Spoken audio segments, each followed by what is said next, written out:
अंग्रेजी में एक ऐसा लफ्ज़ है जो तकरीबन हर बातचीत में इस्तेमाल होता है, लेकिन अक्सर लोगों को उलझा देता है। तो आज हम मिलकर हैव को समझने वाले हैं और इसके सारे उसूलों को बिल्कुल आसान बना देंगे। तो चलें शुरू करते हैं। चलें एक सवाल से शुरुआत करते हैं। एक नई गाड़ी, दो बहनें और नीली आंखें, इन तीनों बिल्कुल अलग अलग चीजों में आखिर क्या बात मुश्तरक हो सकती है? सोचें जरा, कौन सी एक चीज इन सबको जोड़ती है? जवाब है फेल हैव। जी हाँ, सिर्फ ये एक लफ्ज़ इन तमाम मुख्तलिफ ख्यालात को आपस में जोड़ता है और आज हम यही देखने वाले हैं कि इस एक लफ्ज़ को सही तरीके से कैसे इस्तेमाल करना है। हम जो भी बात कर रहे हैं वो इस अंग्रेजी ग्रामर गाइड से ली गई है।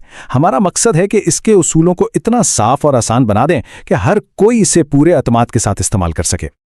तो हैव का असल मतलब क्या है? अक्सर लोग समझते हैं कि इसका मतलब सिर्फ मलकियत है, लेकिन ऐसा नहीं है। ये रिश्तों, बीमारियों, खुसूसियात और बहुत कुछ के बारे में बात करने के लिए भी इस्तेमाल होता है। यहां देखें हैव के कितने अलग अलग इस्तेमाल हैं। अगर आपके पास कोई चीज है, जैसे I have a new car, रिश्तों की बात करनी हो, नीना हैज 2 सिस्टर्स, बीमारियों के बारे में बताना हो, वी ऑल हैव कोल्ड्स, किसी की खुसूसियत बतानी हो, यू हैव ब्यूटिफुल आईज, यहां तक कि चीजों के हिस्सों के लिए भी, जैसे my new car only has 2 doors.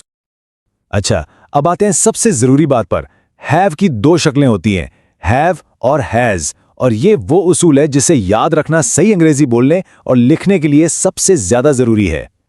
असूल बहुत सीधा है। जब भी आप आई, यू, वी या दे की बात करेंगे तो हैव इस्तेमाल होगा, लेकिन जैसे ही बात ही, शी या इट की आएगी तो हैज लगेगा। बस इतना सा फर्क है, लेकिन यह बहुत अहम है। एक मिसाल देखते हैं ताकि ये बात बिल्कुल साफ हो जाए। जुमला है ग्रेस हैज अ कोल्ड। अब क्योंकि ग्रेस एक लड़की है यानी शी, तो उसके साथ हैज आएगा, हैव नहीं। देखा कितना आसान है। चलें, ये तो हो गई मुस्बत जुमलों की बात। अब देखते हैं कि अगर ये बताना हो कि किसी के पास कोई चीज नहीं है तो क्या करेंगे, यानी मनफी जुमले कैसे बनते हैं। मनफी जुमले बनाने का फॉर्मूला बहुत सीधा सा है। आप डू नॉट यानी डोंट या डज नॉट यानी डजंट के बाद हैव लगाते हैं।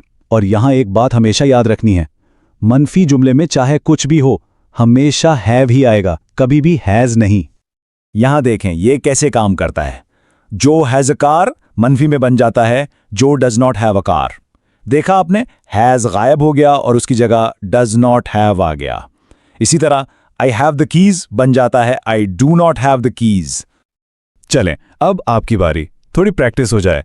अगर आपके पास है वी आर गार्डन, तो इसका मनफी जुमला कैसे बनेगा? सोचें जरा। बिल्कुल सही जवाब है we don't have a garden. क्योंकि सब्जेक्ट वी है इसलिए हमने डोंट हैव इस्तेमाल किया। जबरदस्त। बहुत अच्छा।